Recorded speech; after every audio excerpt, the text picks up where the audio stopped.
नमस्कार। सुबह 9 बजे की खबरों में आप सभी का स्वागत है। मैं हूं नीलू। करते हैं खबरों की शुरुआत और सबसे पहले बात उत्तराखंड की, जहां पर बारिश का कहर देखने को मिल रहा है। बारिश से अब तक 8 लोगों की मौत हो चुकी है। बद्रीनाथ रुद्रप्रयाग में भारी तबाही मची है। रामनगर, हल्द्वानी, नैनीताल में आफत बनकर बारिश टूटी है। आज भी भारी बारिश का अलर्ट यहां पर जारी किया गया है।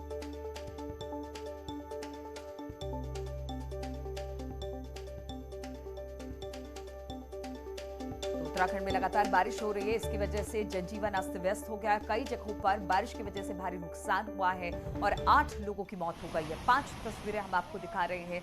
बद्रीनाथ, नैनीताल, रुद्रप्रयाग, रामनगर और हल्द्वानी की तस्वीरें।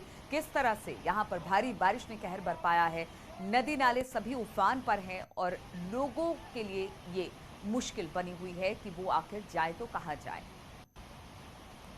और बातचीत करने के लिए वीरेंद्र बिष्ट इस वक्त हमारे साथ जुड़ गए हैं। वीरेंद्र, हालात हम देख रहे हैं बहुत ज्यादा खराब है। आज भी भारी बारिश का अलर्ट जारी किया गया है।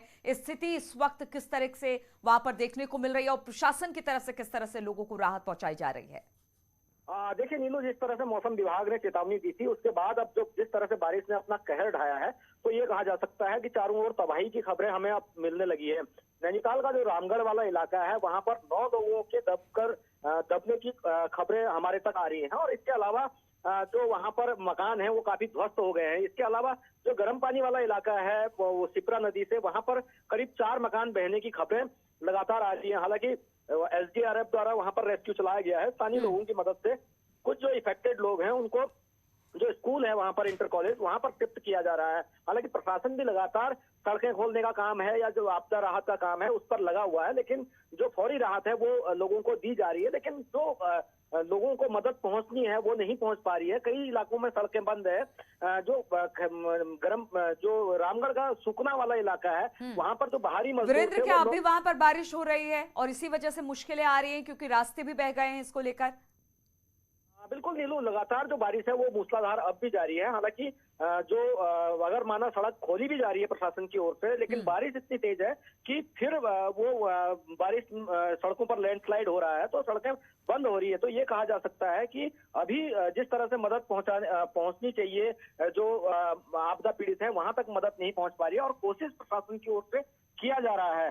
लेकिन जो जिन इलाकों में काफी दिक्कतें हैं, वो रामगढ़, चाहे वो कुसिया कटौली या फिर जो गौना गांव है, वहां पे काफी दिक्कतों का सामना लोगों को करना पड़ रहा है। चलिए ठीक है वीरेंद्र, बहुत बहुत शुक्रिया आपका। तो वीरेंद्र जिस तरह से बता रहे थे कि नैनीताल में भारी बारिश का कहर देखने को मिला है। रामगढ़ में 9 मजदूर दबने की खबर है। वहीं मकान में मलबा आने और पानी भरने की वजह से मुसीबत बन गई है। सुकुना इलाके में ये घटना हुई है जहां पर राहत बचाव कार्य इस वक्त चल रहा है और स्थानीय लोगों ने इस वक्त राहत बचाव का कार्य शुरू कर दिया है। और जिस तरह से बता रहे थे कि भारी बारिश अब भी हो रही है, इस भारी बारिश की वजह से रास्ते तो खोल दिए जाते हैं, लेकिन एक बार फिर से मलबा ऊपर से गिर रहा है, जिसकी वजह से लोगों को खासी कठिनाई हो रही है और सड़क खोलने में भी काफी दिक्कत आ रही है। और नैनीताल की ही बात करें तो बारिश से मकान ध्वस्त हो गए हैं। गर्म पानी खैरना में ध्वस्त हुआ है मकान। 4 मकान बाढ़ में बह गए हैं। राहत और बचाव का काम इस वक्त जारी है। शिप्रा नदी ने भारी तबाही मचाई है। नैनीताल और उसके आसपास के इलाकों में कुछ जगहों पर 9 मजदूरों के दबने की बात हो रही है और खबर अब यह आ रही है कि 4 मकान भी इसमें जमींदोज हो गए हैं, पानी में बह गए हैं। हालांकि राहत बचाव कार्य वहां पर जारी है और शिप्रा नदी इस वक्त अपने पूरे उफान पर है। तस्वीरें भी हम आपको दिखा रहे हैं। भारी बारिश, कल रात से लगातार बारिश हो रही है और आज भी लगातार बारिश को लेकर अलर्ट जारी किया गया है। नदियां उफान पर है और इस दौरान अलग अलग जगहों से इस तरह से तबाही की तस्वीरें सामने आ रही हैं। तो बारिश ने मकान ध्वस्त किया है। अगर नैनीताल की बात की जाए तो रामगढ़, गर्म पानी, खैरना में ये मकान ध्वस्त हुआ है। बताया जा रहा है इन इलाकों में सबसे ज्यादा बारिश का कहर देखने को मिला है। अगर गर्म पानी की बात की जाए तो 4 मकान बाढ़ की चपेट में आ गए हैं, बह गए हैं। हालांकि वहां पर राहत बचाव कार्य प्रशासन की तरफ से चलाया जा रहा है, लेकिन वो भी नाकाफी साबित हो रहा है।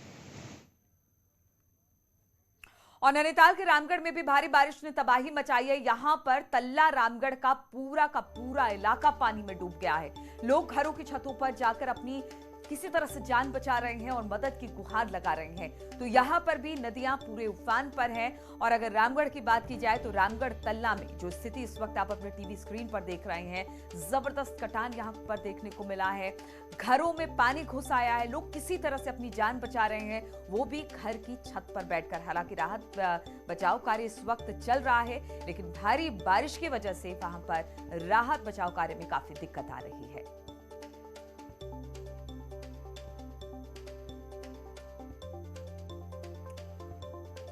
और रामनगर के मोहान में कोसी ने कहर ढाया है। यहां के रिसोर्ट की कोसी का पानी घुस गया। इसके चलते रात के 1:30 बजे यहां पर रिसोर्ट को खाली कराना पड़ा। यहां के रिसोर्ट पानी से लबालब भर गए हैं। गांव में पूरी तरह से पानी घुस गया है। पार्किंग में खड़ी गाड़ियां तक डूब गई हैं। तस्वीरें हम आपको दिखा रहे हैं उस रिसोर्ट की, जहां पर नदी का पानी किस तरह से रिसोर्ट में घुसा और फिर 1:30 बजे रात में ही इस रिसोर्ट को लोगों से खाली कराना पड़ा।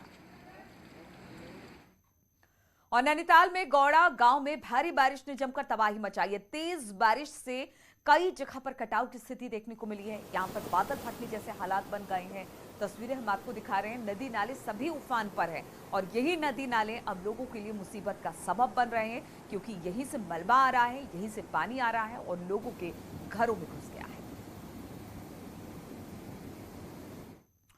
और उत्तराखंड में पिछले 24 घंटे से लगातार बारिश का सिलसिला जारी है, जिसकी वजह से हल्द्वानी के गौला नदी उफान पर है। गौला के उफान के कारण नेशनल हाईवे पर बने पुल का एक हिस्सा ढह गया है, जिससे आवाजाही पूरी तरह से बंद हो चुकी है। तो हल्द्वानी की तस्वीरें हम आपको दिखा रहे हैं। पुल का एक पूरा हिस्सा बह गया है। लगातार बारिश 24 घंटे से जारी है, जिसके कारण हल्द्वानी की गौला नदी इस वक्त पूरे उफान पर है। गौला के उफान के कारण नेशनल हाईवे पर बने पुल का एक हिस्सा, जो इस वक्त आप तस्वीरों में देख रहे हैं, वो बह गया है, जिससे आवाजाही बंद हो चुकी है। और पिथौरागढ़ में भी हालात कुछ इसी तरह से हैं। यहां पर बारिश से मलबा आ गया है। बोल्डर की चपेट में आने से 3 मजदूर और 1 मजदूर की इसमें मौत हो गई है। घायल 2 मजदूरों को गंगोली हाट इलाके की घटना बताई जा रही है। बिहार के रहने वाले मजदूर बताए जा रहे हैं। घायलों का इस वक्त अस्पताल में इलाज चल रहा है। तो 3 मजदूर थे, 1 मजदूर की मौत हो गई है, 2 इस वक्त घायल है। बताया जा रहा है कि पिथौरागढ़ में बारिश जबरदस्त थी, मलबा आया, बोल्डर की चपेट में आने से 1 मजदूर की मौत हो गई है। और उधर बारिश के चलते बद्रीनाथ नेशनल हाईवे पर एक कार पानी में बह गई। लामबगड़ के पास मलबा आने से कार फंस गई। इसके बाद बॉर्डर रोड ऑर्गेनाइजेशन ने जेसीबी की मदद से इस कार को रेस्क्यू कर बाहर निकाला। तस्वीरें हम आपको दिखा रहे हैं। किस तरह से एक भयानक तस्वीर आप देख सकते हैं अपनी टीवी स्क्रीन पर। मलबा आया लामबगड़ के पास और ये कार जाकर इस मलबे में फंस गई। बारिश की वजह से जो फ्लो था पानी का काफी ज्यादा था। फिर बॉर्डर रोड ऑर्गेनाइजेशन ने किसी तरह से जेसीबी की मदद से इस कार को रेस्क्यू कर बाहर निकाला। और रुद्रप्रयाग में एसडीआरएफ और उत्तराखंड पुलिस की टीम ने भारी बारिश के चलते जंगल चट्टी एरिया में फंसे यात्रियों को सुरक्षित गौरीकुंड पहुंचाया है। एसडीआरएफ पोस्ट सोनप्रयाग को सूचना मिली कि जंगल चट्टी के पास कुछ यात्री फंसे हुए हैं। लगातार हो रही बारिश की वजह से वहां पर लैंडस्लाइड हो रहा था, मलबा आने का खतरा बना हुआ था। इसके बाद एसडीआरएफ रेस्क्यू टीम तत्काल जंगल चट्टी की तरफ रवाना हुई और 22 यात्रियों को सकुशल बाहर निकाला गया है। सभी यात्री केदारनाथ मंदिर में दर्शन के बाद वापस लौट रहे थे, लेकिन अचानक बारिश तेज हो जाने की वजह से ये लौट नहीं पाए। और इसी पर बातचीत करने के लिए बारिश ने किस तरह से उत्तराखंड में कहर बरपाया है, देहरादून से दीपांकर इस वक्त हमारे साथ जुड़ गए। दीपांकर, हमने अभी पूरी तस्वीर दिखाई, अलग अलग जिलों की तस्वीर है जो कि डराने वाली है, भयावह तस्वीरें हैं। अगर सबसे ज्यादा उत्तराखंड के जो जिले प्रभावित हुए हैं उनमें सबसे ज्यादा कौन कौन से जिले हैं, और फिलहाल वहां पर आपदा प्रबंधन की टीम या फिर प्रशासन किस तरह से लोगों को राहत पहुंचाने का काम कर रहा है? नीलू, बिल्कुल अभी तक की अगर बात करें नुकसान के लिहाज से तो 8 लोगों की मौत हुई है इस बारिश की वजह से, जिसमें 3 मौत पौड़ी डिस्ट्रिक्ट में है और बाकी जो 5 मौत हुई है वो कुमाऊं मंडल में। सबसे ज्यादा जो नुकसान हुआ नैनीताल डिस्ट्रिक्ट से नुकसान की खबरें सबसे ज्यादा आ रही है, जहां पर हल्द्वानी इफेक्टेड हुआ है, रामगढ़ इफेक्टेड हुआ है और भी वहां पर सड़कें टूटी हैं, तमाम लोगों को वहां परेशान होना पड़ा है। रुद्रप्रयाग की आपने तस्वीरें दिखाई, चंपावत में सबसे ज्यादा बारिश कल के दिन पे रिकॉर्ड की गई।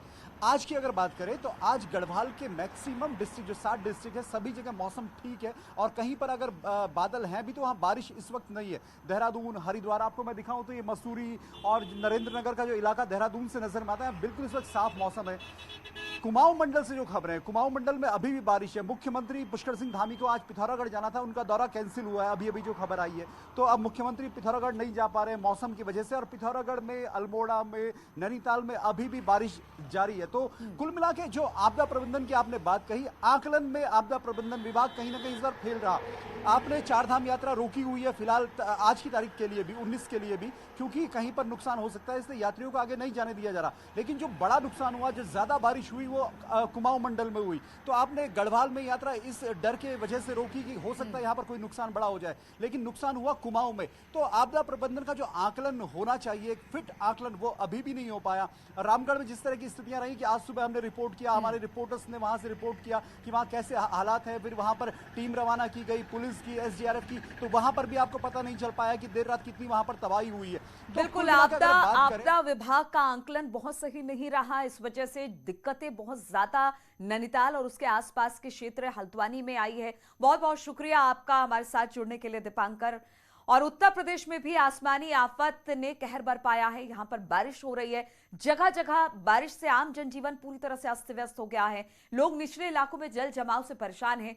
ये तस्वीरें बिजनौर की बताई जा रही है। बिजनौर और सहारनपुर की तस्वीरें इस वक्त आप देख पा रहे हैं। बिजनौर में 20 श्रद्धालु बारिश में फंस गए। वहीं सहारनपुर की बात की जाए तो यहां पर भी कई श्रद्धालुओं को बचाया गया है, रेस्क्यू किया गया है।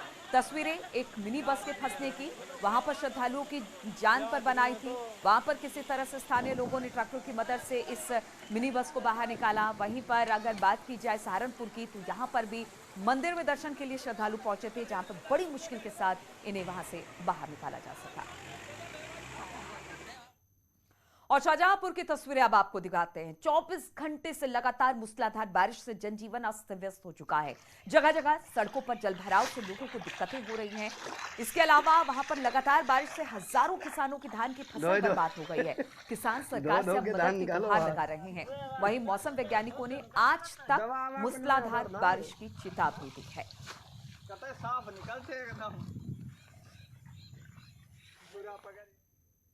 और लखीमपुर खीरी में भी कुछ इसी तरह की बारिश का कहर देखने को मिला। यहां पर शारदा नदी का तटबंध टूट गया है। जंगल नंबर 7 के पास ये तटबंध टूटा है।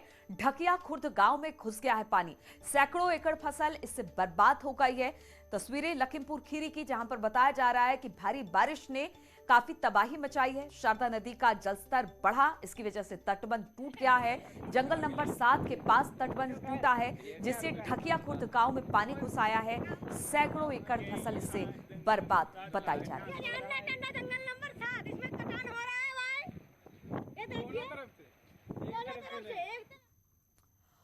और संघ प्रमुख मोहन भागवत आज से 5 दिन के अयोध्या दौरे पर रहेंगे। मोहन भागवत रामलला और हनुमानगढ़ी में दर्शन पूजन करेंगे। साथ ही वो मंदिर निर्माण कार्य का जायजा भी लेंगे।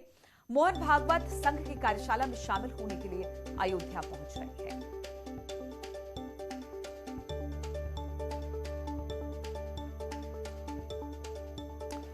और इसी पर बातचीत करने के लिए निमेश गोस्वामी इस वक्त अयोध्या से हमारे साथ जुड़ गए हैं।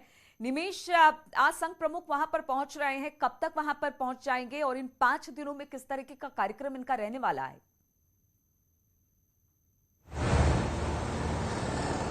देखिए, आज कल से ही यहाँ पर एक आरएसएस की शारीरिक वर्ग शाखा का आयोजन हुआ है, जो कारसेवकपुर में चल रहा है। और आज शाम तक आरएसएस प्रमुख मोहन भागवत के अयोध्या पहुंचने के प्रयास लगाए जा रहे हैं, जो सूत्रों के हवाले से, क्योंकि मीडिया कवरेज पर वहां प्रतिबंध लगा है। और 5 दिन का एक शारीरिक वर्ग का कार्यक्रम है, जिसमें आरएसएस प्रमुख के साथ साथ संघ के कई वरिष्ठ पदाधिकारी और विश्व हिंदू परिषद के भी कार्यकर्ता वहां पर मौजूद रहेंगे। लगभग 500 लोगों से ज्यादा लोग इस समय कारसेवकपुर में है, जो शारीरिक वर्ग की शाखा में भाग ले चुके हैं। और आज शाम तक ये बताया जा रहा है कि आरएसएस प्रमुख मोहन भागवत यहाँ पहुंचेंगे, जो 21 अक्टूबर की शाम तक यहाँ पर मौजूद रहेंगे। इस दरमियान वो आरएसएस के कार्यकर्ताओं से मुलाकात करेंगे, साथ ही शारीरिक वर्ग के शाखा में जो है वो भाग भी लेंगे और सबसे अहम जो होगा वो राम मंदिर निर्माण की जो प्रगति है उसका भी निरीक्षण करेंगे। साथ ही यहाँ पर श्री राम जन्मभूमि तीर्थ ट्रस्ट की 3 दिवसीय बैठक का भी आयोजन चल रहा है।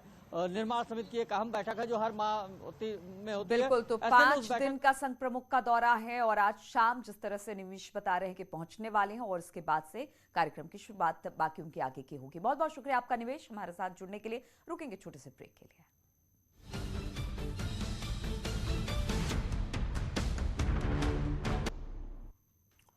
और सांसद पकौड़ी लाल कोल के विवादित बोल, जी हां, जनसभा के दौरान अभद्र भाषा का इस्तेमाल किया। सांसद का वीडियो हो रहा है वायरल। न्यूज 18 लेकिन इस वीडियो की पुष्टि नहीं करता है। हम आपको बता दें, अपना दल के सांसद है पकौड़ी लाल, जिन्होंने विवादित बयान दिया और अब ये विवादित बयान वायरल हो रहा है। सांसद का एक जनसभा के दौरान ये अभद्र भाषा का इस्तेमाल किया गया, लेकिन न्यूज 18 इस वीडियो की पुष्टि नहीं करता है। बोला एक वोट से हमके हरा दिए। हमने कहा क्यों हरा दिया रे? यही वो समय का गुस्सा था, आज का नहीं तो बात बता रहे। गुस्सा था, मैंने कहा मारो को क्यों हरा दिया हमको। अंत में 7 सिपाही के राजा सब जूता से पिटाने, लाठी झंडा इतना हुआ, पुलिस से आ गई और पुलिस के बचाव में 12 सिपाही, 3 दरोगा, एक सीओ की पिटाई हो गई। अंत में पुलिस को 100-150 फायर गोली चलाना पड़ा, तब मामला शांत हुआ। 42 गवाह रखे गए बराबर ठाकुर ने, पुलिस वालों ने गवाह रखा और मैंने कह दिया कि अगर गवाह दे दिया, अगर गवाही दे दिया तो खैरियत नहीं होगा। हम तो देर से जा ही रहे हैं, लेकिन ये पूरा जितना पक्का बना है सब डायनामाइट लगा के बयान कर देंगे। बता दें, हिम्मत नहीं बड़ी किसी की कि कोई मेरे खिलाफ गवाही दे दे। तो इन तमाम खबरों के साथ इस बुलेटिन में फिलहाल इतना ही। रुकेंगे छोटे से ब्रेक के लिए, लेकिन ब्रेक के बाद भी लगातार खबरों का सिलसिला यहाँ जारी है।